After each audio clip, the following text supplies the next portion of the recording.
कि ऐसा कहा जाता है कि वहां पर ना 3.5 कुंडली लगाकर एक शक्ति बैठी हुई है, हाँ जी। जिसको कुंडलिनी ऊर्जा बोल कुंडलिनी। दिया। आपका मूलाधार चक्र के ऊपर और नाभि से नीचे जो स्वादिष्ठान हाँ चक्र जी, होता हाँ है, जी। इस चक्र को जैसे जब एक्टिवेशन की बारी आएगी ना, तो आपको क्या होगा, आपके आसपास की जो नेगेटिव चीजें ना वो दिखना शुरू होंगी।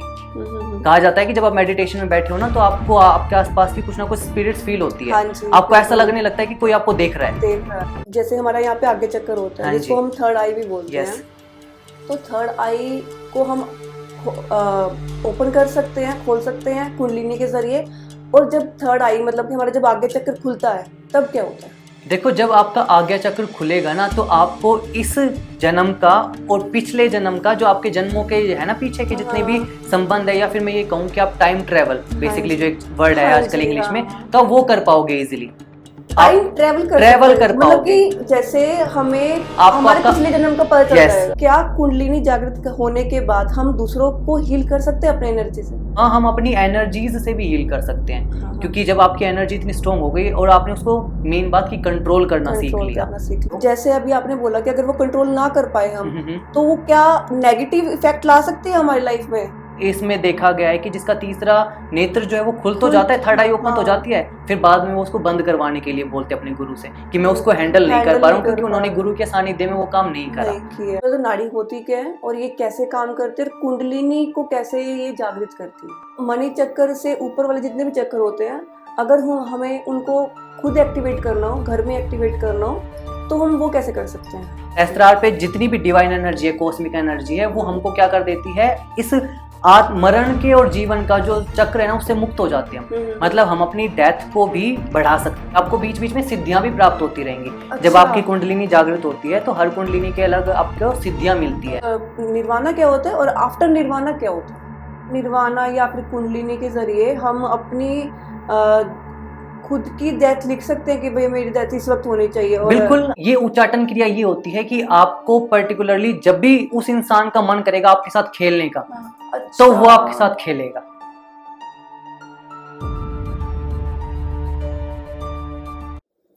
जय श्री कृष्ण। अक्सर जब हमारे काम बिगड़ने लगते हैं, हम लोग पंडित जी के पास जाते हैं या कुछ पूजा पाठ वगैरह करते हैं, और तब जब हमें पता चलता है कि हमारे 7.5 चल रही है या शनि दोष चल रहा है, सब चीज़ों के बारे में हमें डीपली समझाने बताने आज हमारे बीच में हमारे साथ जुड़े हैं हर्ष शर्मा जी। सबसे पहले तो हर्ष जी, हम आपसे ये जानना चाहते हैं कि आपने एस्ट्रोलॉजी कब स्टार्ट की और मेन मोटिव आपका क्या है इसके पीछे? देखिए, एस्ट्रोलॉजी खैर मेरी बचपन से ही शुरू हो रखी है, क्योंकि जो मेरी फैमिली है वो एस्ट्रोलॉजी फील्ड में ही है सारी। तो मेरे दादाजी से ही मैंने सीखा है, पूरा ज्ञान उन्हीं से ही मिला है। क्योंकि मेरी कुंडली में ना बहुत टाइम पहले, जब मैं छोटा सा था, तो पहले से ही दादाजी ने बता दिया था कि इसका कोई गुरु नहीं होगा कभी भी। अच्छा। क्योंकि मेरी कुंडली में कहते हैं गुरु चांडाल दोष है। जब 8वें घर में राहु और गुरु जब साथ में बैठ जाते हैं, हाँ। या किसी भी घर में जब गुरु और राहु साथ बैठते हैं, तो वो गुरु चांडाल दोष बनाते हैं। अच्छा जी। हाँ जी, और इसका ये मतलब होता है कि आपका ना कभी कोई गुरु नहीं होगा, और अगर हुआ भी तो उसके साथ आपकी कभी बनेगी नहीं। तो जो भी होगा आपको खुद ही बनाना पड़ेगा, अपना खुद ही करना पड़ेगा, आपके गुरु आप खुद रहोगे। तो मतलब आप पर ऐसा भी तो कर सकते हैं ना कि जैसे हमारे शास्त्र बोलते हैं कि अगर जिस रिश्ते का आपके जीवन में थोड़ा कमी है, तो आप ठाकुर जी को उसके जगह पर रख सकते हैं। हाँ जी, बिल्कुल, क्योंकि कहीं ना कहीं उन्हीं से ही तो सीड मिली है हमें ना, कि जैसे गीता हो गए, इतने बड़े गुरु रहे या जिन्होंने जी। गीता ज्ञान दिया है। बिल्कुल बिल्कुल। हाँ, तो जस्ट वहीं से ही चीजें फिर शुरू होती गई कि उन्होंने सिखाया धीरे धीरे। तो जब दादाजी की डेथ हो गई, उसके बाद फिर हमने खुद ने ही सीखना शुरू करा, किताबें पढ़ी, और फिर कहते हैं कि गुरु चांडाल दोष का सिर्फ एक ही तोड़ है कि आपको अपने बर्थ प्लेस से दूर जाना पड़ेगा। ओहो। तो ही आप, क्योंकि अगर आप उस प्लेस में रहोगे ना, तो आप एक मीडियोकर लाइफ ही जी पाओगे, कुछ ज्यादा कुछ खास नहीं कर पाओगे उस जगह पे। तो आपको कहीं ना कहीं अपनी बर्थ प्लेस से दूर जाकर काम करना ही करना पड़ेगा। तो फिर आप वहां से फिर दूर? यस, मेरी जितनी भी वर्किंग रहती है वो मेरी बर्थ प्लेस से दूर ही रहती है। मतलब पर आप फैमिली के साथ वहाँ पे, कि फैमिली भी आपके साथ? नहीं, वो जहाँ पर मेरा जो काम रहेगा वहां पर मैं अकेला जा सकता हूँ, फैमिली का अलाउड नहीं है। फैमिली से दूर रहना पड़ेगा। Yes, मतलब कि कुछ पाना है तो कुछ ना कुछ त्याग खोना पड़ेगा। बिल्कुल। सबसे पहले हमें बताइए, आजकल मेडिटेशन के बारे में बहुत सुनने को मिलता है, मेडिटेट कीजिए, ये कीजिए, वो कीजिए। मेडिटेशन क्यों ज़रूरी है हमारी लाइफ में, और आज के समय में तो वैसे ही ज़्यादा क्यों ज़रूरी है? देखिए मेडिटेशन क्या है, अगर कहते हैं ना कि बहुत ज्यादा कहीं शोर हो रहा है, कि अगर मान लो अभी आप कुछ बोलते जा रहे हो, मैं भी बोल रहा हूँ, साथ में 3-4 लोग हैं और भी बहुत सारे कुछ बोलते जा रहे हैं, तो सभी की आवाज क्या होगी, कोलैप्स होगी, आपस में टकराएगी, हम कुछ भी समझ नहीं पाएंगे। बिल्कुल। तो सेम आजकल जो हमारी सिचुएशन चल रही है, हमारे काफी सारे जितने भी थॉट पैटर्न है, वो हमको कुछ आगे बढ़ने ही नहीं दे रहे, हम बैठे रहेंगे खाली, तो भी हम कुछ ना कुछ सोचते ही रहेंगे। और इसी की वजह से काफी सारे लोग एंजाइटी फेस कर रहे हाँ हैं, जी। डिप्रेशन में आ रहे हैं, क्योंकि उनकी थिंकिंग कुछ इस तरीके की हो गई कि वो सोचते ही सोचते जा रहे हैं। तो मेडिटेशन एक छोटा सा सिंपल सा वो टर्म है, मैं ये कहूंगा कि जिससे ना आप अपनी जितनी भी चीजें हैं उनको कंट्रोल कर सकते हो। कंट्रोल, वही कि मतलब कि ओवर थिंकिंग वगैरह को कैसे कंट्रोल कर सकते यस, हैं? मेडिटेशन का पार्ट बेसिकली स्टार्ट, अगर आप बहुत छोटे से लेवल से स्टार्ट करोगे ना, तो आप अपने प्राणों को, प्राण हमारे हाँ बेसिकली जी। क्या होता है कि हमारी तीनों नाड़ियों में प्राण कहीं ना कहीं स्टेबल रहते हाँ हैं, जी, कहीं ना हाँ कहीं जी। आपको मिलेंगे। तो अगर आपने उस प्राण को कहीं ना कहीं अपना बैलेंस करना शुरू कर दिया ना, तो कहीं ना कहीं आपका मेडिटेशन जो है वो स्टार्टिंग की फील्ड में आना शुरू हो जाएगा। स्टार्टिंग अच्छा। लेवल पर आप करोगे, और वो कैसे करोगे आप, कि जब आप अपनी सांसों को, कि कैसे सांस आ रही है, कैसे जा रही है, कैसे आप उसको कंट्रोल कर रहे हो, तो स्टार्टिंग का बेसिक लेवल यही है जिसको हम प्राणायाम से हाँ जी, स्टार्ट करते प्राणायाम हैं। से स्टार्ट कर। मैंने अक्सर लोगों को मेडिटेशन को लेकर, मतलब कि मेडिटेशन को इस तरह से देखा कि फिजिकल लेवल तक, मतलब कि हम थोड़ा सा अगर लो फेस फील कर रहे हैं तो मेडिटेट कर लो, फिजिकल लेवल तक ही देखा है। लेकिन स्पिरिचुअल लेवल पर और हमारे मेंटल हेल्थ पर कैसे मेडिटेशन एक पॉजिटिव इफेक्ट डालता है? देखिए अगर आपने ये मान ही लिया है कि आपको हीलिंग करनी है खुद की, और हीलिंग तो बेसिकली आप मेडिसिन के थ्रू भी कर पाओगे, हाँ बट जो जी। मेडिटेशन जो है ना, वो आपको किस तरीके से हील करेगा, क्योंकि वो कहीं ना आपके जितने भी चक्रास है ना, हाँ, हाँ, उसको हाँ। ओपन करना ओपन शुरू करना करेगा धीरे शुरू। धीरे। वो मूलाधार चक्र से शुरू होगा और सहस्त्रार चक्र पर जाकर खत्म होगा। और ऐसा कहा जाता है कि जिसने सहस्त्रार चक्र पार कर लिया ना, तो वो डिवाइन एनर्जी में खो जाता है कहीं ना कहीं, हम्म। वो एनलाइटेंड हो जाता है। अच्छा जी। यस। तो जैसे कि अभी आपने कुंडलिनी की बात की है, तो और जैसे सब जानते हैं, आपने भी बताया कि मूलाधार चक्कर से स्टार्ट होता है। मूलाधार चक्कर के बाद हमारे 5 चक्कर और होते हैं, फिर यस। जैन सहस्त्रार चक्कर पर आते हैं चलते चलते। हाँ जी। लेकिन किसी नॉर्मल इंसान को जिसको पता ही नहीं है अबाउट कुंडलिनी, वो स्टार्टिंग में अपने कोशिश कर रहा है, तो उसको कैसे पता चलेगा कि उसका एक एक चक्कर अभी खुल रहा है, मतलब कि कौन से चक्कर की वाइब्रेशन, क्योंकि वाइब्रेशंस यस, होती हैं, बिल्कुल ठीक है ना? बिल्कुल। और तो कौन से चक्कर की वाइब्रेशन आपके बॉडी पे कहाँ पर फील होगी? ओके, हाँ जी। ठीक है। देखिए अगर हम जब कुंडलिनी की बात करें, तो हमारे शरीर में 72,000 नाड़ियां होती हैं, है अच्छा। ना? हाँ, तो उसके अंदर 3 नाड़ियां, जैसे हमने बताया स्टार्टिंग में ही, कि हाँ जी। ईडा नाड़ी, पिंगला नाड़ी और 3 होती सुषुम्ना हैं। नाड़ी होती हाँ है जी। ना? तो इन्हीं से ही, इन्हीं के बेसिस पर जितने भी हमारे प्राण है ना, वो कहीं ना कहीं मूलाधार में जाके स्थित हो गए हैं। जहाँ पे गणेश जी का वास होता है। यस, हाँ ये जी। जहाँ पे, क्योंकि ऐसा कहा जाता है कि वहां पर ना 3.5 कुंडली लगाकर एक शक्ति बैठी हुई है, हाँ जी। जिसको कुंडलिनी ऊर्जा बोल दिया कुंडलिनी गया। ऊर्जा और बोलते अगर हैं। वो कुंडलिनी धीरे धीरे धीरे जब आपके पीछे जो मेरुदंड होता है, हाँ उससे जी। धीरे धीरे ऊपर चढ़ने ऊपर लगती चढ़। है।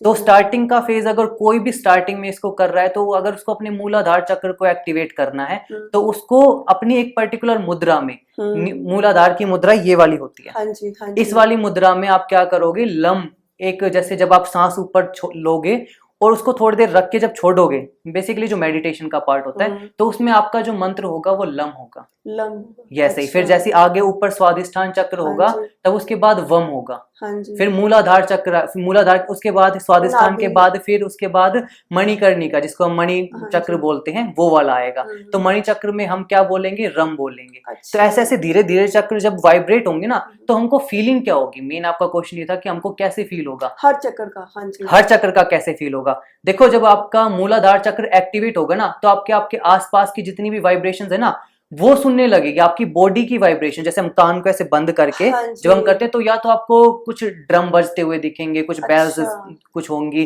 जैसे कुछ ऐसी साउंड जो आपकी बॉडी में से ही निकलती है। तो मैंने जितना अब तक सुना है, जितना मैंने पढ़ा है कुंडलिनी के बारे में, उसका हमारे हाथ पर पता चलता है, क्योंकि हमारे हाथ की जो नसें होती है वो किसी ना किसी उससे कनेक्टेड होती है। यस, तो जैसे कि मैंने सुना था कि जब मैंने पढ़ा है, जब हमारा सहस्त्रार चक्र होता है, जब हमारा खुलता है तो होता है, उसका हाँ। हमें यहाँ पे पता चलता है, यस। ठीक है।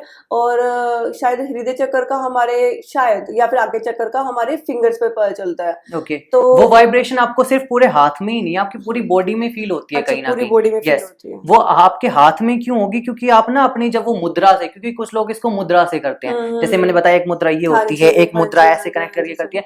तो अगर आप मुद्रा से करोगे तो आपको हाथों में कहीं ना कहीं उसकी जो कंपनसेशन है, जो वाइब्रेशन है, वो आपको सुनाई देगी। लेकिन अगर रही बात, अगर आप इसको योग के थ्रू कर रहे हो तो वो आपको पूरी बॉडी में कैसे होगा कि जब आप मेडिटेशन के थ्रू करोगे ना इसको, तो जो आपका मूलाधार चक्र के ऊपर और नाभि से नीचे जो स्वादिष्ठान हाँ चक्र जी, होता हाँ है, जी। इस चक्र को जैसे जब एक्टिवेशन की बारी आएगी ना, तो आपको क्या होगा, आपके आसपास की जो नेगेटिव चीजें ना वो दिखना शुरू होंगी। कहा जाता है कि जब आप मेडिटेशन में बैठे हो ना, तो आपको आपके आसपास की कुछ ना कुछ स्पिरिट्स फील होती है, हाँ जी, आपको ऐसा बिल्कुल लगने लगता है कि कोई आपको देख रहा है देख रहा है, हाँ। और उस वो कुछ, डर रहता हाँ, है आप। फील होता है, हाँ, यस, हाँ।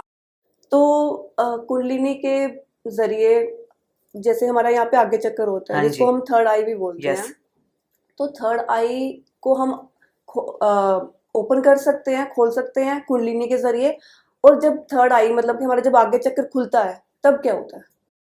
देखो, जब आपका आज्ञा चक्र खुलेगा ना, तो आपको इस जन्म का और पिछले जन्म का, जो आपके जन्मों के है ना, पीछे के जितने भी हाँ, संबंध है, या फिर मैं ये कहूँ कि आप टाइम ट्रेवल, हाँ बेसिकली जो जी, एक वर्ड है हाँ आजकल जी, इंग्लिश हाँ, में, हाँ। तो आप वो कर पाओगे इजीली।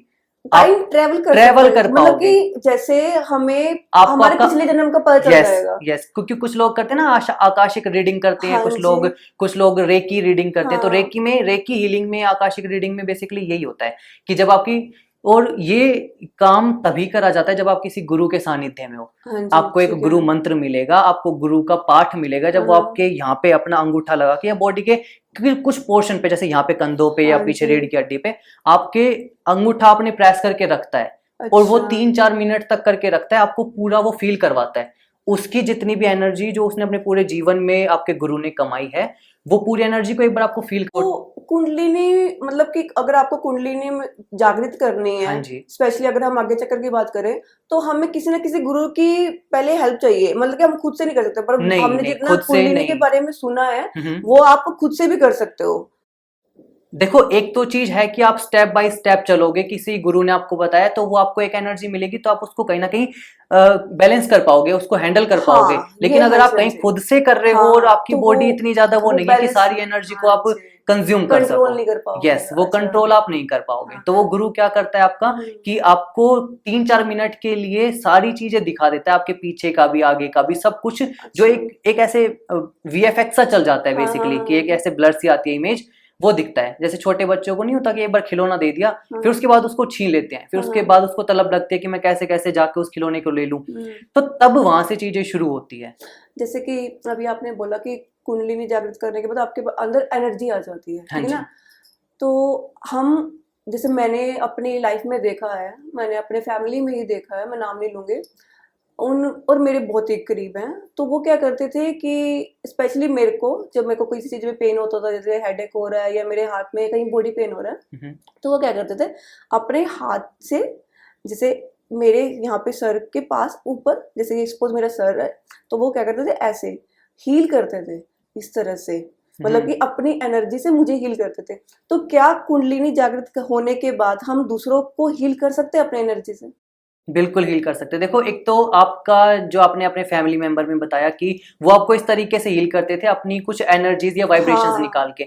लेकिन पुराने टाइम में आयुर्वेद में क्या होता था, शिरोधार होता था। शिरोधार, अच्छा, शिरोधार ऐसा होता था, इसको अच्छा, आपने सुना भी होगा इस हाँ वर्ड जी, को, हाँ कि जी, जब भी आपने जिस भी चक्र को जागृत करना होता था, तो उस चक्र के ऊपर धीरे धीरे ना एक पर्टिकुलर टाइम पीरियड के अकॉर्डिंग वो बूंद वहां पे गिरती रहती थी। जैसे हाँ, आपको आज्ञा चक्र का हाँ करना है, तो जी, आपको ऐसे लिटा दिया जाता लिटा था उस दिया जाता पोजिशन था। में। और जैसे हम शिवलिंग जी के ऊपर यस जैसे यस, वो बिल्कुल, एक एक ऊपर वो बूंद गिरती जलाधारी रहती, होती हाँ है और जी, वो गिरती रहती हाँ है। जी, ठीक है, हाँ, तो सेम उसी तरीके से आयुर्वेद में इस तरीके से पहले हीलिंग होती थी। लेकिन अच्छा, अब क्योंकि आयुर्वेदा धीरे धीरे कम होता जा रहा है, लोगों की इतनी पकड़ में नहीं है, तो हाँ, हम अपनी एनर्जीज से भी हील कर सकते हैं। हाँ, हाँ, क्योंकि जब आपकी एनर्जी इतनी स्ट्रांग हो गई और आपने उसको, मेन बात की, कंट्रोल करना सीख कंट्रोल लिया, करना सीख लिया, तो ठीक है, आप किसी को हील कर पाओगे। हाँ, अदरवाइज जब आप उसको खुद ही कंट्रोल नहीं कर कंट्रोल। पा रहे हो, आपको आसपास की चीजें दिख रही है, तो जैसे आप घबरा रहे हो। जैसे अभी आपने बोला कि अगर वो कंट्रोल ना कर पाए हम, हम्म, हम्म, तो वो क्या नेगेटिव इफेक्ट ला सकते हैं हमारी लाइफ में? वो देखो, जिस चीज को आप कंट्रोल नहीं कर पा रहे, आपके हाँ मेंटल स्टेट वो है ही नहीं कि आप उसको कंट्रोल कर लो, हाँ तो आपका मेंटल स्टेट ही खराब हो जाएगा। मतलब आपको कहीं ना कहीं वो ओके चीजें दिख रही है, आप चाह रहे हो कि, कुछ लोग तो ऐसा भी इसमें देखा गया है कि जिसका तीसरा नेत्र जो है वो खुल तो खुल जाता है, थर्ड आई ओपन तो हाँ जाती है, फिर बाद में वो उसको बंद करवाने के लिए बोलते हैं अपने गुरु से कि मैं उसको ओके हैंडल नहीं कर हैंडल पा रहा नहीं हूँ, कर क्योंकि पा उन्होंने रहा गुरु के सानिध्य में वो काम नहीं करा। नहीं किया है तो वो अपनी थर्ड आई को बंद हाँ करवाते कि मैं इस एनर्जी को हैंडल नहीं कर पा रहा वो हूँ। उस एनर्जी मतलब कि जो भी उसके आसपास है उसको दिख रहा है या जो हाँ, भी वो फील कर महसूस पा रहा कर है, पा रहा है उसे कंट्रोल करना मुश्किल है मुश्किल हो बहुत जाता है ज्यादा। उसके लिए। तो जैसे कि हम मेडिटेशन की बात कर रहे थे, हाँ जी। मेडिटेशन अक्सर बोला जाता है कि ब्रह्म मुहूर्त में उठकर मेडिटेट करना चाहिए। हाँ जी। तो ब्रह्म मुहूर्त में ऐसा क्या होता है कि जिसके लिए हमारे शास्त्र आज्ञा करते हैं कि ब्रह्म मुहूर्त में उठो और मेडिटेशन जरूर करो। तो क्या होता है ब्रह्म मुहूर्त में? देखो, ब्रह्म मुहूर्त की जो एनर्जी है ना, सारी कॉस्मिक एनर्जी, डिवाइन एनर्जी उस टाइम पर बहुत ज्यादा हाई होती है। अच्छा कहा जाता है कि ब्रह्म मुहूर्त के समय में जितनी भी भगवान की एनर्जी है, ये कहा जाता है कि हाँ वो जी भगवान का समय हो जाता है। हाँ जी तो उस समय पर आप जब भी मेडिटेट करोगे ना, तो आपको वो चीज फील होगी, क्योंकि अच्छा फर्स्ट चीज अगर मैं साइंटिफिकली आपको बताऊं कि उस समय पर ज्यादा शोर नहीं होता, हम्म आपके आसपास में कोई शोर नहीं होगा, हम्म आप अच्छे तरीके से फोकस कर पाओगे, कंसंट्रेट कर पाओगे अपनी विधि के ऊपर, या फिर आप जो मेडिटेट कर रहे हो उसके ऊपर। तो वो वाला पर्टिकुलर टाइम अगर साइंटिफिकली लूं तो बेस्ट ये है कि उस समय पर कोई नॉइज नहीं होती। हम्म दूसरी चीज अगर मैं स्पिरिचुअलिटी पे लूं, तो इसमें हम ये कहेंगे कि उस समय का जो एनवायरनमेंट है या जो डिवाइन एनर्जी होती है ना, कॉस्मिक एनर्जीज इतनी ज्यादा हाई होती है कि आप उससे तुरंत कनेक्ट कर जाते हो। अच्छा हाँ, और बाकी चीज जो लोग मेडिटेट करते हैं उन लोगों को यही प्रेफर करा जाता है कि अगर आपको सबसे पहले अपने मूलाधार चक्र को एक्टिवेट करना है, तो आपको हम्म किसी ऐसी जगह पर जाना पड़ेगा जहां पर शोर ना हो, जहां पर डिस्टरबेंस ना हो। मैं इसमें एक पॉइंट ऐड करना आपसे क्वेश्चन पूछना चाहूंगी। नॉर्मली मेडिटेशन के समय बोला जाता है कि ओम शब्द का उच्चारण करना चाहिए। हाँ जी। ओम ओम शब्द में ऐसा क्या पावर है जो आपको हील करती है या क्यों इसके बारे में बोला जाता है कि आपको उच्चारण करना ओके, चाहिए? देखिए, ओम जो शब्द है ना, सबसे पहली उत्पत्ति जो हुई है, जैसे हमने बताया कि बहुत सारे वर्ड होते हैं, जैसे कि एक तो शब्द हो गया ओम, हम्म एक हो गया रिम, एक हो हम्म गया क्लिम। हम्म तो ये सभी सभी जो है ना, इनकी फ्रीक्वेंसी होती है अलग अलग। अच्छा लेकिन सबसे पहला जो शब्द है जो डिस्कवर हुआ था, या फिर मान लेते हैं कि जो वेदों में भी लिखा हुआ है, वो ओम है। हाँ और जी ओम के उच्चारण से क्या होता है कि जब आप ओम बोलते हो ना, तो वो आपके यहां से उठ के निकलता है वो। जब भी आप ओम बोलोगे, एक तो आप ओम डायरेक्टली ऐसे बोल दो ओम, तो वो सिर्फ आपके यहाँ से विशुद्धि चक्र से ही निकलेगा।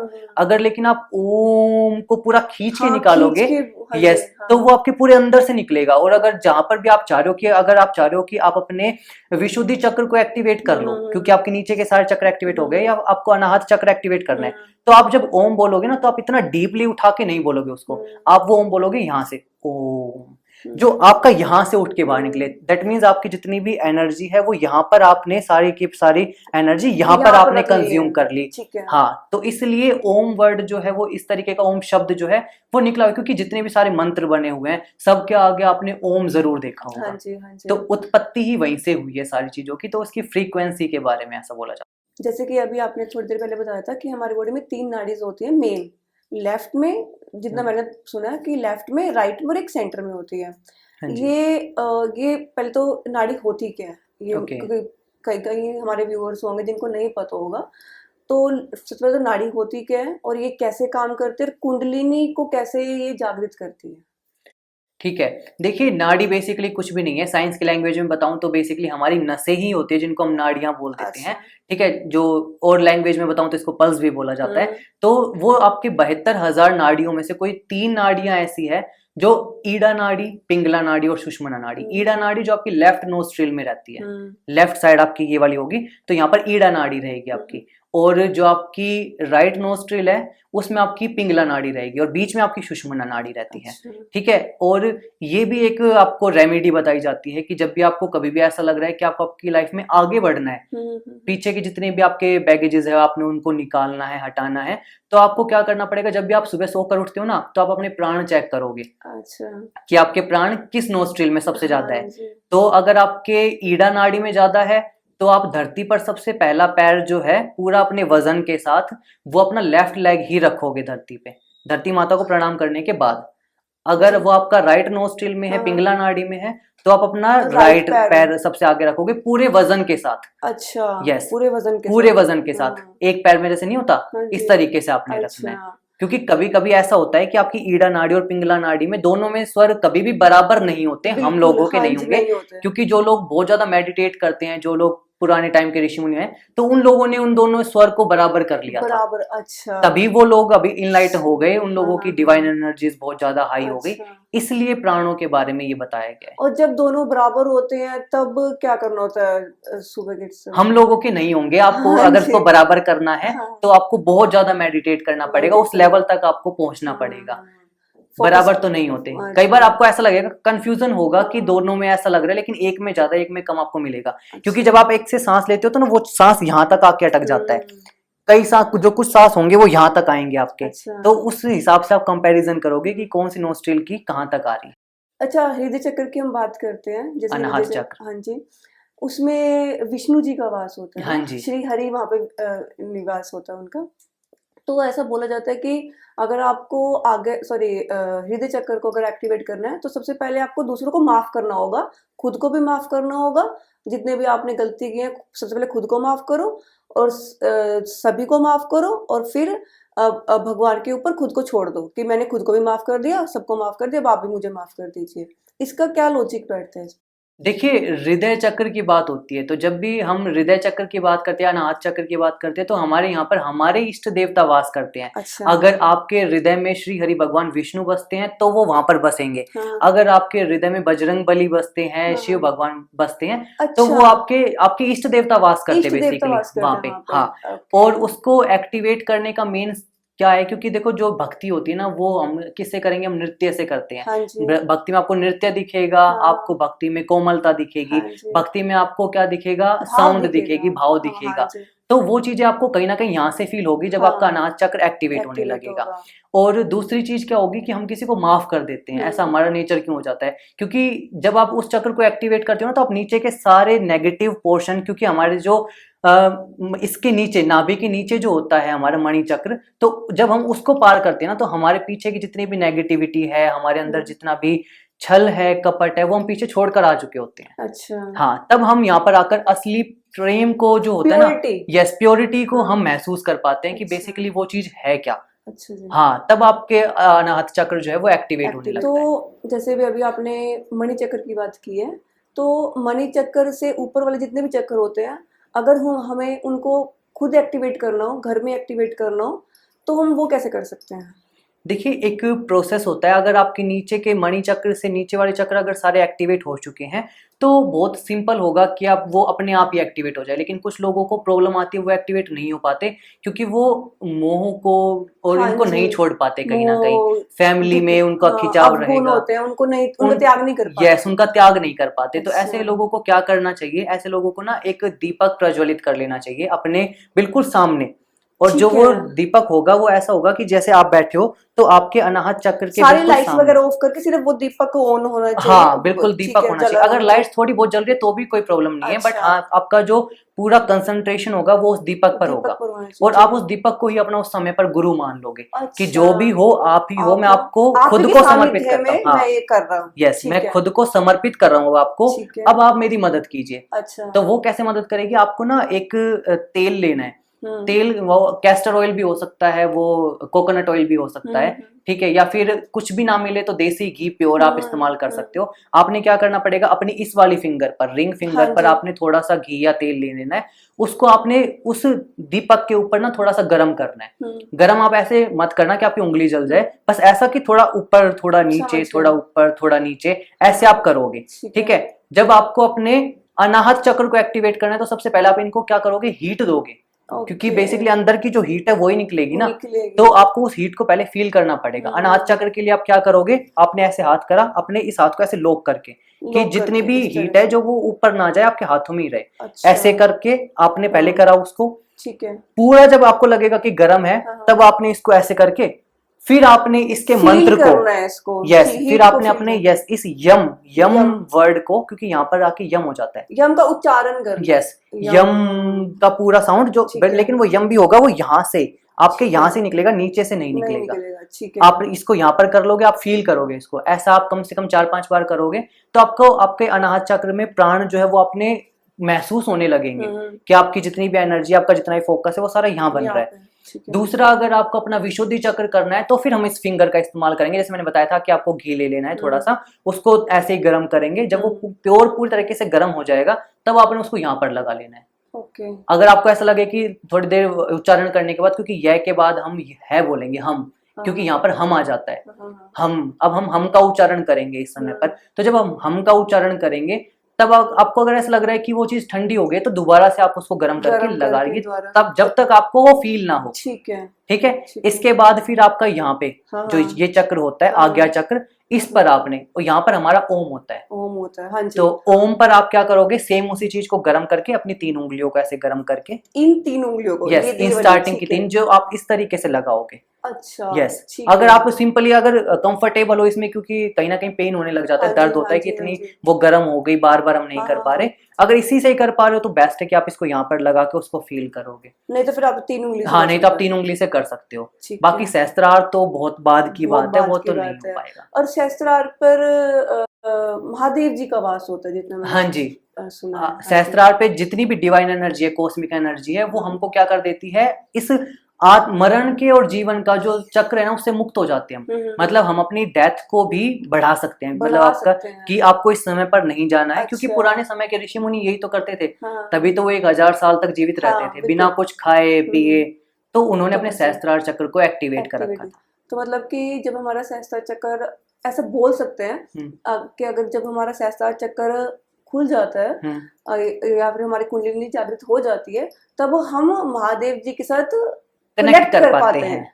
कनेक्शन तो कहीं ना कहीं आपको, जब आपका अनाहत चक्र एक्टिवेट होगा ना, तो आपको फील होने लग जाएगा, आपको आपकी वो एनर्जी जो है चक्कर में जिन का वास है उनके साथ हम कनेक्ट कर पाएंगे। आपको बीच बीच में सिद्धियां भी प्राप्त होती रहेंगी। जब आपकी कुंडलिनी जागृत होती है तो हर कुंडलिनी के अलग आपको सिद्धियां मिलती है। तो वो सिद्धियां भी आपको इनके अलॉन्ग मिलेगी, क्योंकि जो हम ये करने जा रहे हैं ये सबसे नेक्स्ट लेवल की चीज है। क्योंकि आपने पीछे के जो छोटे छोटे लेवल है, हमको बीच बीच में ही मिलते रहेंगे। सिद्धियों के जरिए क्या हम अपनी लाइफ को भी बदल सकते हैं? बिल्कुल। जब देखो, अब अगर आपको सिद्धि प्राप्त हो गई तो आप अपनी लाइफ को इस तरीके से नहीं बदलोगे कि मुझे बहुत सारे पैसे मिल जाएं, अभी मैं इस फील्ड में हूँ तो मेरे को ऐसे हो जाए। क्योंकि अगर आप उस फील्ड में हो तो शायद आप सिद्धियों की तरफ आते ही नहीं। वो तो फिर आप मोह से कनेक्ट हो, तो इसीलिए नहीं काम करेगा। बेसिकली ये कहा जाता है कि अगर आपके पास सिद्धि है तो उस सिद्धि का इस्तेमाल आप हमेशा जन कल्याण में ही लगाओगे। आप खुद का कल्याण से, यस, आप खुद से तो उसका कल्याण नहीं कर सकते, आप उससे लोगों का ही करोगे, क्योंकि खुद का तो आपने कर ही लिया है। पर जैसे हमने अब तक हम सुनते भी आए हैं, बहुत सारी स्टोरीज भी सुनी है हमने, कि कुछ ना कुछ नेगेटिव ऐसे लोग होते हैं जिन्होंने अपनी कुंडली जागृत की है, लेकिन खुद को, दूसरों को नुकसान पहुंचाने में उसका इस्तेमाल किया है। देखो, कुंडलिनी शक्ति हमेशा ऐसे नहीं होगी कि किसी को आपको नुकसान पहुंचाएगी, क्योंकि कुंडलिनी अपने आप में एक पवित्र चीज है और कुंडलिनी के जरिए आप किसी को नुकसान नहीं पहुंचा पाओगे कभी भी। हालांकि कुछ तंत्र मंत्र की क्रियाएं होती है जिनके वो अलग लेवल है। अगर आपने कुंडलिनी कर ली ना, अगर आपको पूरा एनलाइटमेंट हो गया, पूरा ज्ञान मिल गया, तो ये तंत्र मंत्र आपको सीखने की जरूरत नहीं पड़ती कभी, वो आपको अपने आप मिलेगा। अगर आपके मन में, क्योंकि आपने कुंडलिनी करके खुद को पवित्र तो कर ही लिया था पहले से। लेकिन अगर ये है कि आपको किसी का बुरा करना है, वैसे तो बहुत कम चांसेस है कि कोई करेगा, लेकिन अगर कोई फिर भी कर रहा है तो वो उसके पास हक है कि वो उसको कर सके, लेकिन उसको करना नहीं चाहिए। पर जब हमारे, जैसे कि आपने बताया कि हर चक्कर में किसी न किसी देवी देवता का निवास होता है, तो वो ऑब्वियसली अगर आप किसी के साथ गलत करोगे तो वहां से चले जाएंगे, वो आपको एनर्जी नहीं मिल पाएगी, कहीं ना कहीं आप उससे दूर जा रहे हैं। स्टार्स, प्लैनेट्स, नक्षत्र, ये पहले तो कैसे हमारी लाइफ को इफेक्ट करते हैं, और दूसरा डिसीजन मेकिंग में, जैसे हम कोई डिसीजन ले रहे हैं तो उसको चेंज कर सकते हैं ये हमारे डिसीजन को, और हमारे डिसीजन मेकिंग में कैसे ये बदलाव लाते हैं? देखिए, जब भी कभी भी हम सितारों की बात करते हैं, नक्षत्रों की बात करते हैं या फिर ग्रहों की बात करते हैं, तो जिस समय पर आपका जन्म हुआ था ना, तो उस समय पर जो भी ग्रह जिस भी नक्षत्र में था या जो भी उसकी डिग्री थी उस समय पर जब आप पैदा हुए थे, उस लोकेशन को लेके तो आपको इस ब्रह्मांड ने कुछ वादे कर दिए थे। अच्छा। कि आपको इस आपके पूरे जीवन काल में ये चीजें आपको जरूर मिलेंगी अगर आप उनके अकॉर्डिंग चलोगे तो।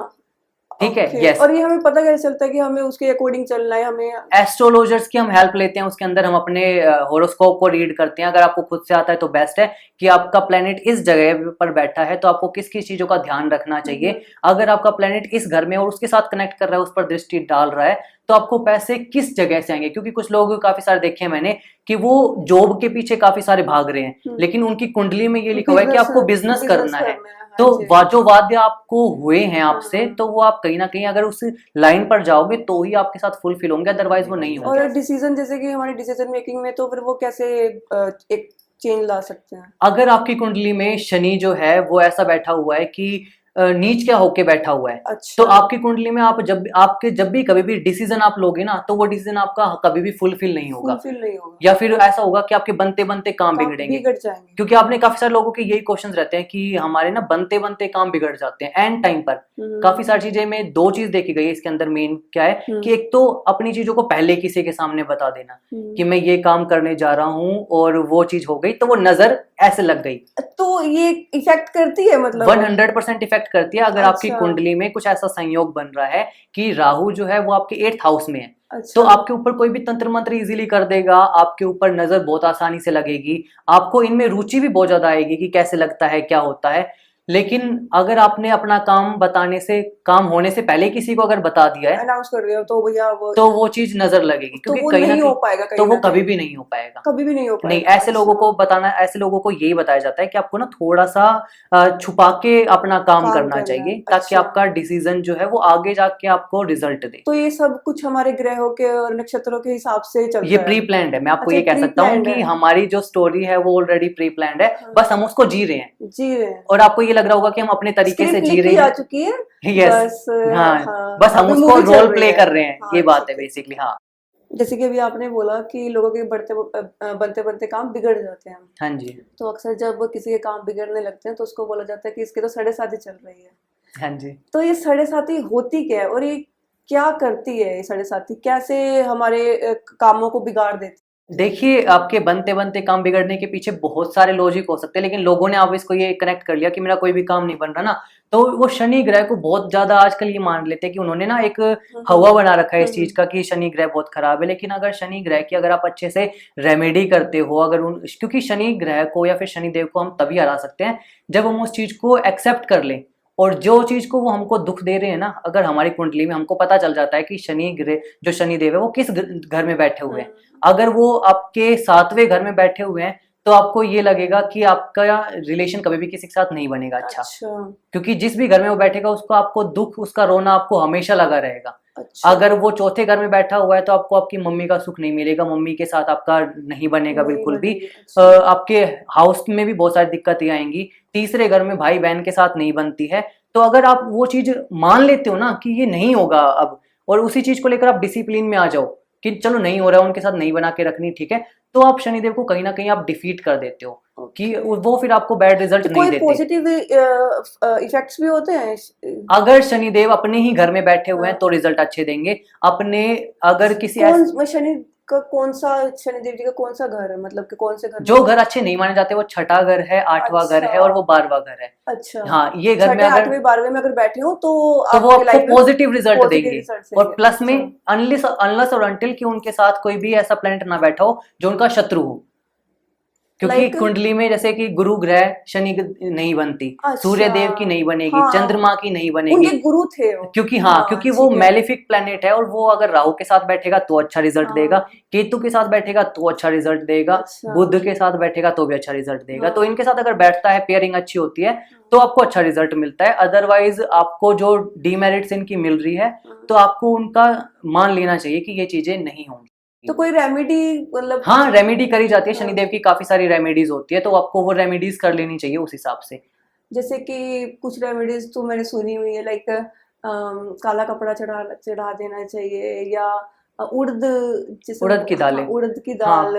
देखो शनिदेव की, यस, देखो रेमेडी की बात कर लेते हैं कि अगर आपकी कुंडली में जो शनि है वो बहुत ज्यादा पीड़ा दे रहा है आपको, तो आपको शनि मंदिर में जाके ना आपको लोहे के ही पात्र में शनिदेव को तेल अर्पित करना चाहिए। और कुछ लोग गलती ये कर देते हैं कि ना सीधा ऊपर सर पे तेल डालते हैं, जबकि उनकी आंखों में देखना भी नहीं चाहिए। आंखों में नहीं देखना चाहिए। प्लस में अगर क्योंकि जो हम तेल अर्पित करते हैं ना, वो हम अपने कहते हैं शनिदेव से कि हमारे जो जितने भी दुख है ना आप उनको हर लीजिए जल्द से जल्द। तो अच्छा, अगर आप उनके सर पर डालोगे तो वो नीचे आने में, रिसने में उसको समय लगेगा। समय लगेगा। ऐसे ही आपके दुख को भी कटने में समय लगेगा। तो तो सीधा उनके ऐसे चरणों में करना। आपको उनके चरणों में लेफ्ट लेग की जो सबसे छोटी उंगली होती है वहां पर ही डालना चाहिए, ताकि वो जल्दी निकले। सबसे छोटी वाली सबसे में, छोटी उंगली जो लेफ्ट लेग की होती है अच्छा, वहां पर आपको डालना चाहिए। ठीक है। तो ये एक तो ये होता है छोटा सा।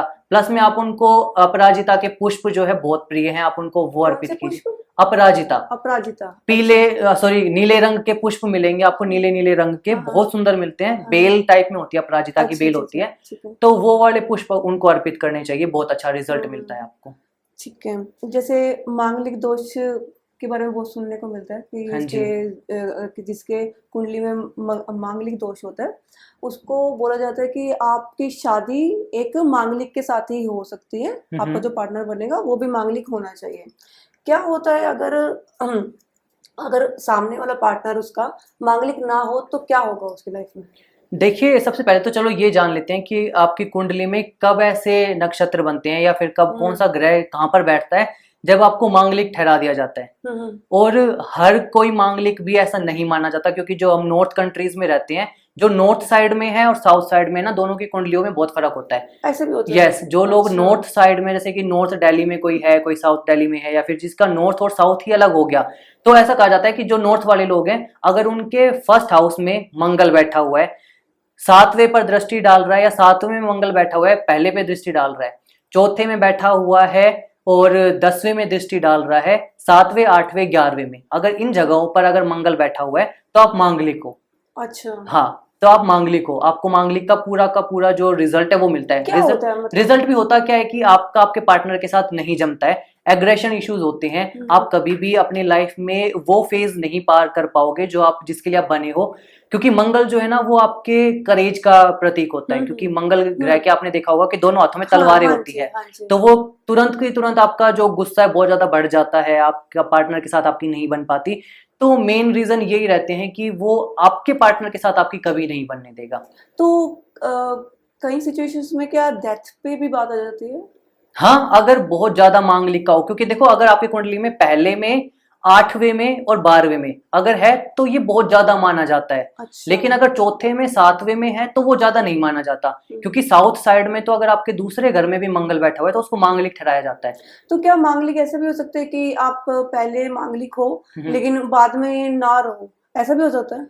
नहीं, ऐसा नहीं होता। मांगलिक का ना आपको रेमेडी करनी पड़ती है। मांगलिक का पूरा या तो पूजा विधि होती है इसकी, या फिर कुछ अच्छा। एक ऐसे उपाय होते हैं जिससे आपकी कुंडली में जो मंगल ग्रह है वो हटने लगता है धीरे धीरे। तो मतलब कि ऐसा हो सकता है ना कि जैसे इसको हटा दिया जाता है। बचपन में सपोज जब आपका जन्म हुआ तब आपकी कुंडली में मांगलिक दोष निकला, हाँ हाँ। लेकिन जैसे कई बार देखा जाता है कि 20-22 उम्र के बाद तो वो हट जाता है कुंडली से, ये कैसे होता है? वो रेमेडीज करनी पड़ती है, तो उनकी फैमिली वालों ने किसी ने कुछ ना कुछ रेमेडी करी होगी उनके लिए, या उसी इंसान ने करी होगी। कुछ या देखो, मांगलिक दोष हटाने के लिए एक रेमेडी बहुत सरल सी होती है कि या तो आप बजरंग बली को किसी खास दिन पर, बुढ़वा मंगल चलते हैं, अभी अच्छा। पीछे कुछ महीनों पहले बुढ़वा मंगल गए थे, जो मंगलवार कुछ 4 मंगलवार आते हैं किसी पर्टिकुलर महीने में, तो अगर उन मंगलवार पे आप बजरंग बली को अगर चोला अर्पित करते हो तो आपकी कुंडली में जो मंगल ग्रह है जो आपको मांगलिक का बहुत ज्यादा कष्ट दे रहा है, तो वो कहीं ना कहीं वैनिश हो जाता है। अच्छा। दूसरी चीज ये भी कहा जाती है कि आपको एक पलडे में बिठाया जाता है जिसमें तराजू टाइप का होता है, तो जितना आपका वेट है उतने ही वेट का जो गेहूं है, कोई भी अनाज, बेसिकली गेहूं ही प्रेफर करते हैं, तो उसको आपने दान कर देना चाहिए आपके ही वेट के बराबर का, जो आपका भार जो है वो उतर जाए। हाँ, मैंने कई बार देखा है कि लोग अपने जन्मदिन पर काफी सालों तक करते हैं। हाँ, तो वो काफी सालों तक करते हैं, लेकिन अगर एक बार में करा जाए तो भी वो चीज तो उतर भी हो जाती है। जाता है। हाँ। पितृदोष क्या होता है और पितृदोष लगता कैसे है, और क्या पितर नाराज होते हैं, या जब आप उनको कुछ अर्पित करते हो वो उसको एक्सेप्ट करते हैं या नहीं करते? पितृदोष देखिए, लगने पे। पितृदोष का कब पता चलता है? अमावस्या के दिन पता चलता है। क्योंकि अच्छा। देखो, पितृ क्या होते हैं कि पिछले समय पर हमारे घर में आपने देखा होगा, आपकी बहुत पहले जनरेशंस में हमारे घर में काफी सारी चीजें सिस्टमेटिकली वे में होती थी कि जैसे कोई बच्चा पैदा हुआ है तो उसका जन्म की विधि हो गई पहले, फिर उसकी मुंडन की हुई है, फिर जब वो बड़ा होता है तो एक विधि होती है, फिर स्नान विधि होती है। तो पहले सारी विधियां चलती थी, मरण तक की विधि चलती थी, ठीक है। लेकिन जैसे जैसे जनरेशन आगे बढ़ती गई तो वो चीजें कहीं ना कहीं छूटती चली गई, और जो पहले सिस्टमेटिक वे में काम होता था वो अब नहीं होता, कहीं ना कहीं पीछे छूट गया है। कि सबसे पहली जब रोटी बनती है, बहुत हमने ऐसे भी घर देखे हैं कि पहली रोटी गाय की नहीं निकाली जाती, नहीं निकालते, आखिरी रोटी कुत्ते के लिए नहीं निकालते। तो वो कहीं ना कहीं आपके, और आजकल क्या हो गया है कि घर के अंदर ही वो नॉन वेज भी काफी सारे लोग प्रेफर करते हैं, जिनके पहले मतलब कि जो पहले हमारे पितरों ने नहीं किया, हाँ, अगर आप वो कर रहे हो तो आपके ऊपर वो चीजें डेफिनेटली लगेंगी, क्योंकि जो चीज पहले के टाइम में आपके घर में वर्जित थी, जो कि होना ही नहीं था, तो तभी तो आप देखते हो ना कि आपके घर में अगर काफी सारे लोग ये चीज फेस कर रहे होंगे कि अगर आपके घर में बहुत ज्यादा कलह हो रहा है, बहुत ज्यादा आपकी बनती नहीं है, बहुत ज्यादा अगर ये ऐसा हो रहा है, तो कहीं ना कहीं आपने उस सिस्टम को बिगाड़ कर रखा हुआ है। आपके घर की रसोई जो है वो पूरा शुद्ध नहीं रही है अभी, तो वो चीजें हैं। तो मैंने जितना सुना है पितरदोष के बारे में, वो ऐसा भी होता है कि जब हमारे पितर सपोज स्वर्ग में हो या वैकुंठ में हो, और आपके किसी दोष की वजह से, आपके किसी हरकत की वजह से, जैसे कि आप नॉन वेज खाना स्टार्ट कर देते हो या कोई ऐसा अधर्म काम करते हो जो हमारे शास्त्रों के या हमारे पितरों ने नहीं किया है, उसके तो वहां पर उनको दंड मिलता है, दंड मिलता है, उनको नरक में भेज दिया जाता है। तब वो नाराज होते हैं और वो आपको दोष लगाते हैं। ऐसा भी एक, तो उस समय पे जो भी आप उनको अर्पित करो, जैसे कि लोग श्राद्ध के समय में जो भी अर्पित करते हैं वो एक्सेप्ट करते हैं उस वक्त, फिर उस चीज अगर वो गुस्सा है तो उस समय पर वो नहीं करेंगे। अच्छा, हाँ, क्योंकि काफी सारे अलग अलग बुक्स में इसको अलग अलग तरीके से बताया गया है। तो मेन जो रीजन है वो ये है कि आपके आज की हरकतों की वजह से कहीं ना कहीं आपके पितर नाराज है। लेकिन अगर आप वही सिस्टम फॉलो करते आ रहे हो ना अपनी अभी तक की लाइफ में, तो आपके पितरों का इतना ज्यादा आशीर्वाद रहता है कि कोई भी नेगेटिव एनर्जी आपके घर तक एंटर नहीं कर सकती। क्योंकि काफी सारे लोग क्या करते हैं ना कि वो अपनी मेडिटेशन में इतने ज्यादा लीन होते हैं कि वो किसी के भी घर में ट्रेवल कर सकते हैं, मतलब वो देख लेते हैं कि वो कहाँ पे क्या क्या चीज हो रही है, क्योंकि उनको फील भी होता है किसी के घर जाकर कि यहाँ पे ये ठीक है, ये चीज ठीक नहीं है।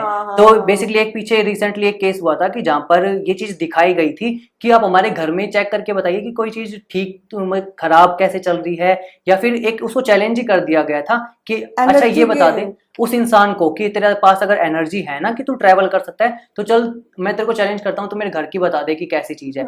तो उस इंसान ने अपनी एनर्जी को ऐसे एक्सपेंड करके उसको ये बता दिया कि किस किस लोकेशन पे कैसे कैसे रास्ते में तेरा घर आ रहा है।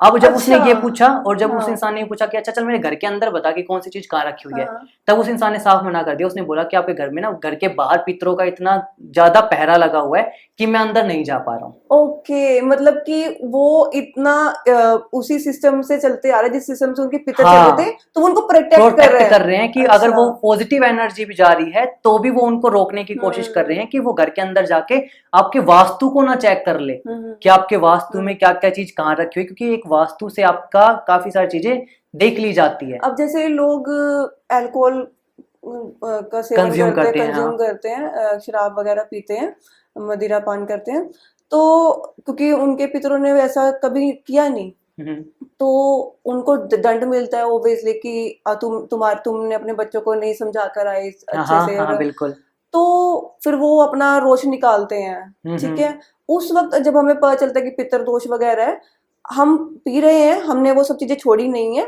लेकिन फिर भी हम पितरों का दोष हटाने के लिए अपने रेमेडीज वगैरह कर रहे हैं, तो वो हट जाती हैं? नहीं, कभी भी नहीं, क्योंकि देखो वो आपके भाव को ही चेक करा जाता है कि आप किस भाव से, क्योंकि देखो आपने ये देखा होगा कि उस पे अमावस्या के दिन जब आप कभी भी रोटी देने के लिए जाते हो, गाय को ही बेसिकली हम रोटी देते हैं, कौवे का तो आजकल बहुत ही कम चलन हो गया, नहीं दिखते हैं, तो गाय भी रोटी स्वीकार नहीं करती। देखा होगा आपने, बहुत कम होता है कि गाय भी ऐसे सर हिला देती है कि मैं नहीं खाऊंगी इसको।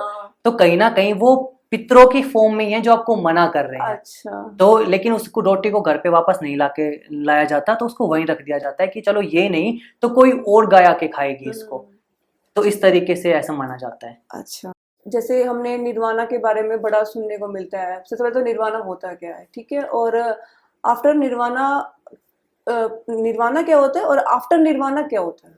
देखिए, निर्वाण बेसिकली आपका जो जन्म से मृत्यु तक का जो सफर है ना, उसको हम निर्वाण बोलते हैं। और निर्वाणा जो आपके पूरे के पूरे बॉडी के अंदर जो जितनी भी अभी आप तक के जितने भी कर्म है वो आपने संजो लिए हैं बेसिकली। अच्छा। ठीक है, हाँ। और आफ्टर निर्वाण क्या होता है कि जो आपकी कुंडलिनी है ना, अगर कुछ लोग जागृत नहीं कर पाए, वैसे मोस्ट ऑफ दी लोग नहीं जागृत कर पाते, तो वो 3.5 कुंडली आपकी हमेशा वहां पर आपके मूलाधार चक्र में लगी ही लगी रहती है। जब आपकी डेथ होती है तो किसी ना किसी एक द्वार से, क्योंकि हम इंसानों की जो प्राण निकलते हैं वो 9 द्वारों से निकलते हैं। अच्छा। हाँ, 9 द्वार में बेसिकली आंखें होती है, नाक होता है, मुंह होते हैं, कान होते हैं, और जो एक्सक्रीटरी सिस्टम हमारे जो गुदा द्वार होते हैं वो होते हैं। तो अगर वहां से आपके प्राण अगर निकल चुके हैं तो अब दैट मीन्स आपकी जो कुंडलिनी शक्ति है, जो पूरी की पूरी एनर्जी जो आपके पास थी, वो अब निकल चुकी है। और अच्छा। आफ्टर निर्वाण क्या होता है कि निर्वाण के बाद दैट मीन्स आपकी जो अब एनर्जी है वो उस परमात्मा में विलीन हो गई। विलीन हो चुकी है। यस। ठीक है। अगर आप उसका इस्तेमाल कर पाते तो शायद आप उसको कंट्रोल कर पाते, कुछ टाइम के लिए आप हाँ। अपनी डेथ को भी आगे बढ़ा पाते। बढ़ा सकते यस, बढ़ा अच्छा। सकते थे कि मैं किस टाइम पर मुझे जाना है। हाँ। क्योंकि आपने देखा होगा कि काफी सारे लोग तो क्या निर्वाणा या फिर कुंडलिनी के जरिए हम अपनी अ, खुद की डेथ लिख सकते हैं कि भाई मेरी डेथ इस वक्त होनी चाहिए? और बिल्कुल। अब मैं अभी यही बताने वाला था कि आपने देखा होगा काफी सारे जो गुरु होते हैं या फिर आप जो लोग साधु होते हैं, हाँ। वो क्या करते हैं, वो समाधि ले लेते हैं। हाँ जी। तो वो उनका पर्टिकुलर उन्होंने उस समय पर मान लिया कि हाँ, अब मुझे इस देह को त्याग देना है। अब मेरी जो ऊर्जा है वो यहाँ से निकलेगी सहस्त्रार चक्र से और वो परमात्मा में विलीन हो जाएगी। तो समाधि में तो मैंने ये भी सुना है कि आफ्टर मतलब समाधि लेने के या 60 साल बाद या 70 साल बाद या 1000 साल बाद भाई वो वापस आ जाते हैं। क्योंकि अब उन्होंने अपनी एनर्जी को, अब वो जन्म और मरण के चक्र से मुक्त है, अब उनको कोई दूसरा जीवन नहीं मिलेगा। अच्छा। अब वो भगवान के ही कहते हैं एक दूत बन गए एक तरीके से। ओके। तो वो अपने भक्तों की रक्षा करने के लिए कहते हैं ना कि मेरे पास तो मेरे गुरु का सहारा है। हाँ जी। तो वो गुरु हर बार मदद करने के लिए आपको इसी वजह से आ जाते हैं, क्योंकि उन्होंने उस फेज को फील कर रखा है पहले से ही।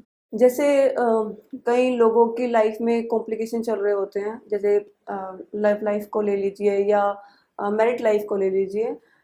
कई घरों में झगड़े चल रहे हैं या एक दूसरे के साथ बन नहीं रही है और आजकल तो बात डाइवोर्स तक पहुंच जाती है।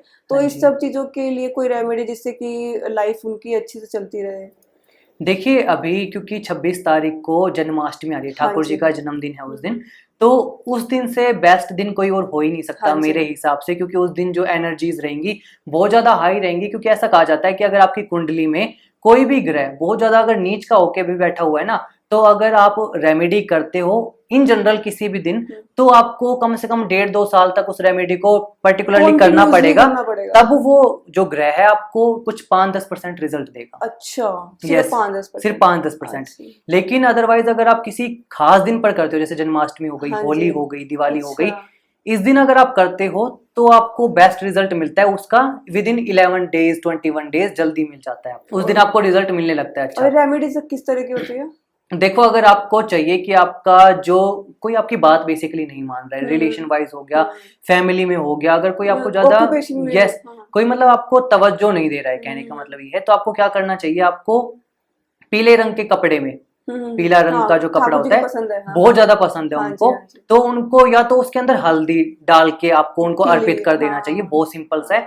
या फिर आपको उनको पीले चावल डाल के थोड़े से तुलसी के कुछ पत्ते डाल लीजिए, क्योंकि वो बहुत प्रिय है उनकी, वो उनकी पोटली बना के ठाकुर जी के मंदिर में उनको अर्पित कराइए उस दिन। और उसको फिर वहीं पे रखना है या वो मंदिर में हमेशा उधर ही रखा रहेगा। आपका काम था वहां पर सिर्फ रख देना, और बाकी चाहे वो पंडित उनको हटा दे, वो कर दे, वो उनका कॉल है बाद का। ठीक है, जो मेन मंदिर होते हैं वहां पे, घर हाँ, में भी अपने नहीं घर पर नहीं, क्योंकि घर पे उस ठाकुर जी के आपके की प्राण प्रतिष्ठा होनी चाहिए।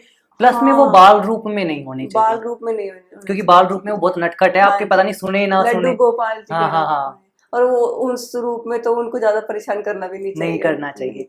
जैसे बहुत लोगों को सुनने में मिला है और मैंने मूवीज भी आई है इसके ऊपर कि वशीकरण, जैसे तो हम किसी को कुछ खिला देते हैं और उसको वशीकृत कर लेते हैं, वो उसको वो पूरे हमारे कंट्रोल में आ जाता है।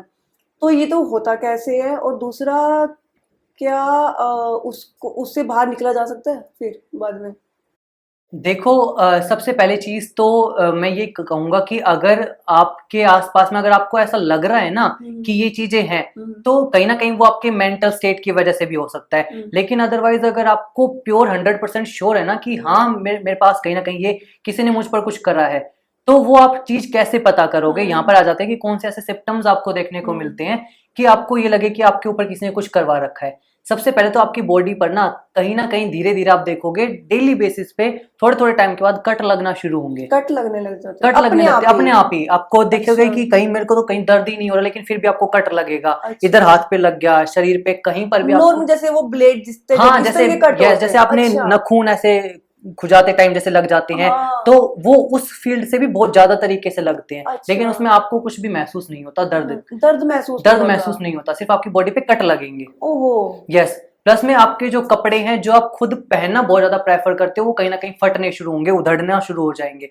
अपने आप ही। अच्छा। दूसरी चीज क्या होगी कि आपके जो बाल है ना वो बहुत रैपिडली झड़ना शुरू होंगे। अच्छा। यस। हाँ। कुछ लोग इसको ये बोलेंगे कि शायद उसकी इम्यूनिटी वीक हो गई तो हाँ। शायद झड़ जाएंगे, क्योंकि या तो आपका वेट सडनली बहुत ज्यादा बढ़ जाएगा, अच्छा। या फिर सडनली बहुत ज्यादा गिर जाएगा। एक हफ्ते के अंदर 10-10 किलो के भी वेट गिर तो जाते वो हैं। तो नॉर्मली वैसे भी बोल सकते हैं कि जैसे भी तो उसमें भी हो जाता है, किसी बीमारी में होता थायराइड है। में भी हो यस। जाता है। लेकिन अगर वो इंसान ऐसा इंसान अगर कभी भी अपना चेकअप भी करवाएगा ना, हाँ। डॉक्टर के पास जाएगा, उसकी रिपोर्ट्स हमेशा नॉर्मल नॉर्मल आएगी। आएंगी और कुछ किसी कुछ को भी नहीं पता पता चलेगा कि चलेगा। क्यों हो रहा है। यस। अच्छा। क्योंकि इसको उच्चाटन क्रिया बोली जाती है। उच्चाटन क्रिया। यस। क्या क्योंकि क्या होता है उच्चाटन इसमें? बेसिकली ये होता है कि कहते हैं ना कि मेरे को, हमारे हरियाणा में भी ये बात तो आपने तो खैर सुनी होगी कि मेरे को तो बहुत ज्यादा उचाटी लग रही है, जैसे एक जगह नहीं हाँ बैठा जी। जा रहा हाँ। हूँ, उचाटी सा मन हो रहा है, ऐसा बोला जाता समझ है में हरियाणा आया। में, हाँ है ना। जी, हाँ जी। तो ये उच्चाटन क्रिया ये होती है कि आपको पर्टिकुलरली जब भी उस इंसान का मन करेगा आपके साथ खेलने का, हाँ।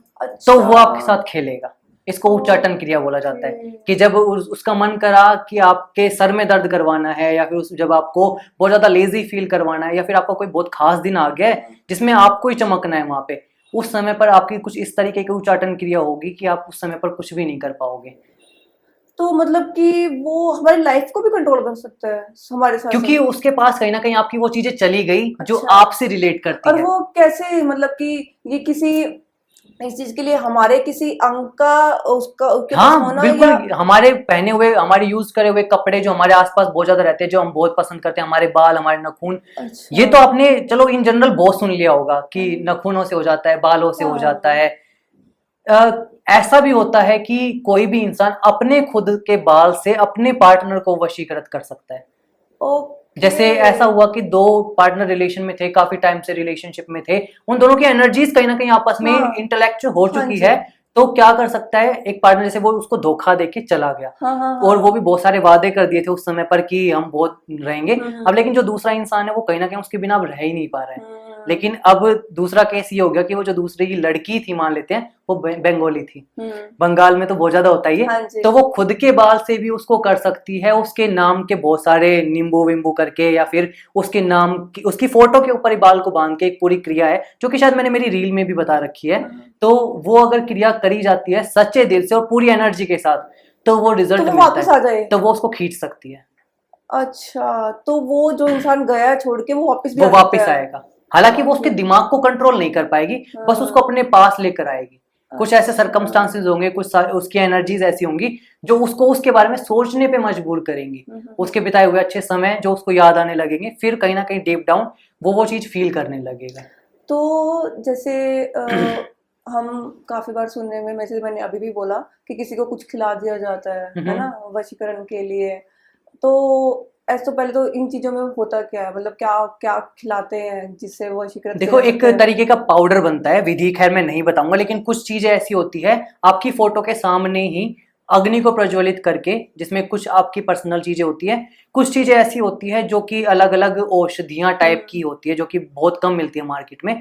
तो उनको जला के जब उसका पाउडर बन जाता है, तब या तो अगर आपके बालों पर, मतलब सर पर छिड़क जाए, क्योंकि आपने बहुत सारी वीडियोस में देखा होगा कि लड़कियां डांस कर रही है, बहुत सारी हीरोइन डांस कर रही है, या फिर कोई भी, उसके ऊपर आके किसी ने चुपके से वो डाल दिया, अच्छा। या फिर बहुत ऐसे नीडल किसी ने हाँ लगा दी, हाँ नीडल के ऊपर हाँ पाउडर था, नीडल लगा दी उसके ऊपर, या फिर किसी चीज में मिलाकर उसको पिला दिया। हाँ। तब वो इंसान पर्टिकुलरली उसके वश में वश है। में आ जाना।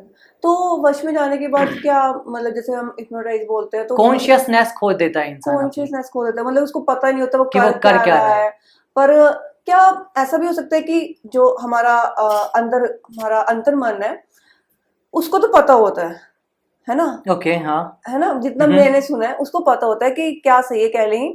लेकिन कुछ ना कुछ जो जब हम उसके वश में हैं तो ऐसा हो सकता है कि हम अपने अंदर मन को जगाएं कि नहीं ये गलत देखो, है सबसे उसको। पहले वो आपकी ना विल पावर के ऊपर ही अटैक करेगी। वो अच्छा, आपकी इच्छा शक्ति ही खत्म कर देगी, खत्म वो कर चीज देगी, कि आपके अंदर, वो चीज आपके अंदर मैं नहीं बचेगा, मैं नहीं कि बचेगा। मैं कौन हूँ वो आप भूल ही जाओगे। हाँ, हाँ। क्योंकि कहीं ना कहीं वो आपके साथ ना आपको नॉन वेज खाने पे मजबूर करेगा, और ओके। आपको आपके ओरा को बिल्कुल ही डिमिनिश कर देगा।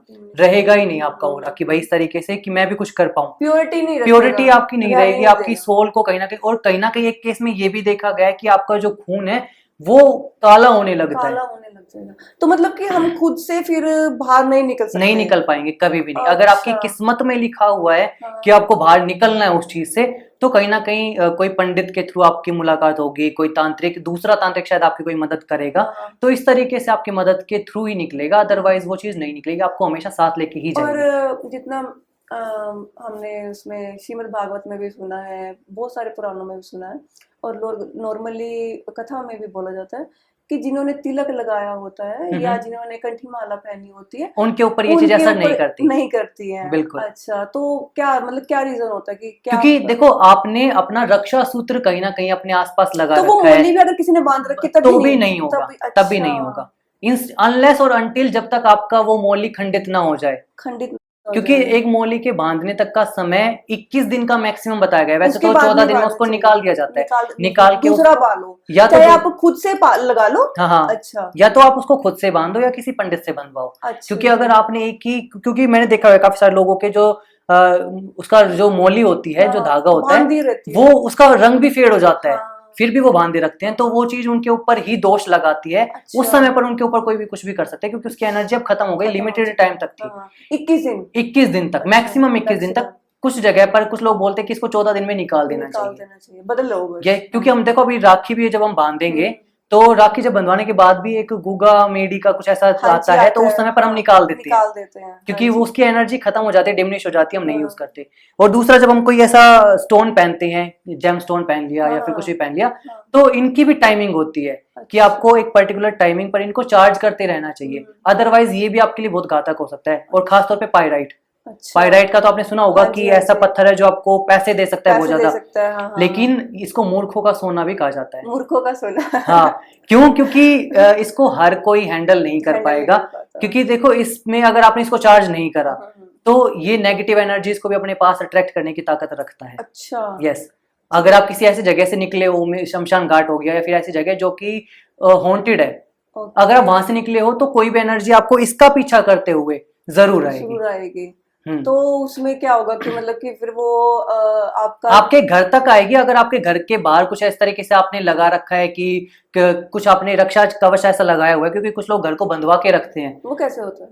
कीले गढ़ती है, अभिमंत्रित कीले गढ़ती हैं आपके घर के चारों तरफ पे, जो कि कोई भी एंट्री नहीं कर पाती, फिर कोई भी, चाहे वो अच्छी तो हो तो दीवारों भी। में ही होती है क्या? वो फर्श पर होती है। फर्श पर होती है। जैसे हम बाउंड्री नहीं करते किसी चीज की, तो 4 कीले वहां पर लगाई जाती है, और एक घर के बिल्कुल बीचों बीच में लगाई जाती है। अच्छा। वो आपको कभी भी दिखेगी नहीं किसी के भी घर में। अगर आप जाके देखना चाहोगे कि भाई कहाँ लग रही है, हाँ, वो दिखेगी नहीं, वो दिखेगी नहीं। क्योंकि कोई खास पंडित, कोई सिद्ध पंडित के द्वारा ही कराया जाता है। घर में हर कोई चाहता है कि हमारे घर में सुख शांति वगैरह बनी रहे, ओके। तो इसके लिए कोई रेमेडी सिंपल सी कोई? देखिए, बहुत सिंपल सी रेमेडी। अगर आप चाहते हो कि आपके घर में सुख शांति बनी रहे, हमेशा कोई भी कभी कलेश ना हो, या फिर सब कुछ जो है वो एक पर्टिकुलर मैनर में चलता रहे, जैसे एक आपने टीवी में देखा है कि सब कुछ बहुत इजी चल रहा है, तो आपको क्या करना चाहिए? आपको गुरुवार के दिन, क्योंकि मैं गुरुवार की खास रेमेडी बताऊंगा, ठाकुर जी से ही रिलेट करके बताऊंगा मैं, कि आपको गुरुवार के दिन अपने घर का जो मेन गेट है ना, उसके चौक की, मतलब जहां से एंट्रेंस होती है, जरूरी नहीं है कि आप गांव वाले घर में ही रह रहे हो, आप पक्के घर में रह रहे हो तो भी आप कर सकते हो। आपने गोबर से उसकी पुताई जरूर करनी चाहिए। गोबर से? यस। मैं कहीं पे भी लगा दूं कि पूरा प्रॉपर जो एंट्रेंस है ना उसकी, जो आपके घर की एंट्रेंस है जहां से आपका आना जाना होता है, उसको आपने उसको या तो थोड़ा सा मिट्टी डाल के कर सकते हो, अगर मिट्टी ना भी डालो तो भी आपने प्योर प्रॉपर गोबर के साथ ही उसको क्योंकि उसकी गोबर पुताई प्योरिटी करनी का है। ऊपर माना यस, जाता है कि वो अच्छा होता है, बहुत अच्छा माना जाता है, तो उसकी गाय एनर्जी का ही स्पेशली। गाय का ही। अच्छा, और अगर ठीक है। वो गिर गाय हो तो और भी अच्छी बात है, ठीक है। या फिर और ऐसी गाय जो बहुत पर्टिकुलर मैनर में चलती आ रही है, जो पुराने देसी टाइम से, गाय, जिससे देसी गाय देसी जिसको हम गाय बोलते हैं। बोलते हैं, हाँ जी। हाँ, कपिला गाय, कपिला भी एक प्रजाति होती है, अगर उसका मिले तो भी और भी अच्छा है। अच्छा, उसका गोबर अगर आप पोतते हो और उसके आधे घंटे के बाद जब वो सूख जाए, उसके बाद नमक के पानी के साथ उसका पोछा लगा दो वहां पे, अच्छा, नमक के पानी के नमक साथ। के पानी के साथ। क्योंकि ऐसा कहा जाता है कि गुरुवार के दिन हम पोछा नहीं लगाते घर में, हाँ कपड़े भी जी, नहीं धोते हैं, हाँ, साबुन का साबुन का इस्तेमाल बेसिकली हम नहीं करते, पोछा भी नहीं लगाते कुछ घरों में तो लेकिन आप उस जगह पर लगा सकते हो, मेन गेट में। मेन गेट पे। हाँ, आपको ये काम महीने में एक बार तो जरूर करना जरूर चाहिए। करना चाहिए। हाँ, ठीक है। जैसे एक गुरुवार के दिन आप ये करोगे, दूसरे गुरुवार के दिन आप अपने घर के मेन गेट पे ही, एक इधर की साइड पे, एक इधर की साइड पे, हल्दी से पहले आप गंगा जल से उसको थोड़ा सा साफ कर लो दीवारों को, फिर आपने हल्दी से वहां पर स्वास्तिक का निर्माण जरूर करना है। स्वास्तिक का हाँ, दीवारों पे। हल्दी से। ठीक है, ठीक है, ठीक है। तो इससे आपके घर में प्रॉस्पेरिटी बहुत ज्यादा आएगी। तो स्वास्तिक तो वैसे गणेश जी का प्रतीक माना जाता है ना, गणेश जी हाँ, का। लेकिन आप उसको हल्दी से बना रहे हो, तो कहीं ना कहीं उसमें ठाकुर जी का भी निवास हाँ, है। नहीं वैसे बोला जाता है कि गणेश जी हाँ, को गणेश ठाकुर जी का ही जी रूप एक ही बात है, माना हाँ, जाता है। एक ही बात है। हर्ष जी, आप यहाँ तक आए हमारे पॉडकास्ट के लिए, सच बात हम उसके लिए आपका दिल से धन्यवाद करते हैं। आपका भी बहुत बहुत धन्यवाद हमें। और जय श्री कृष्ण। जय श्री कृष्ण, राधे राधे। अगर आपको आज का हमारा पॉडकास्ट अच्छा लगा हो, ये वाला एपिसोड हर्ष जी के साथ पसंद आया हो, तो प्लीज़ लाइक, कमेंट, शेयर और सब्सक्राइब जरूर कीजिएगा। जय श्री कृष्ण।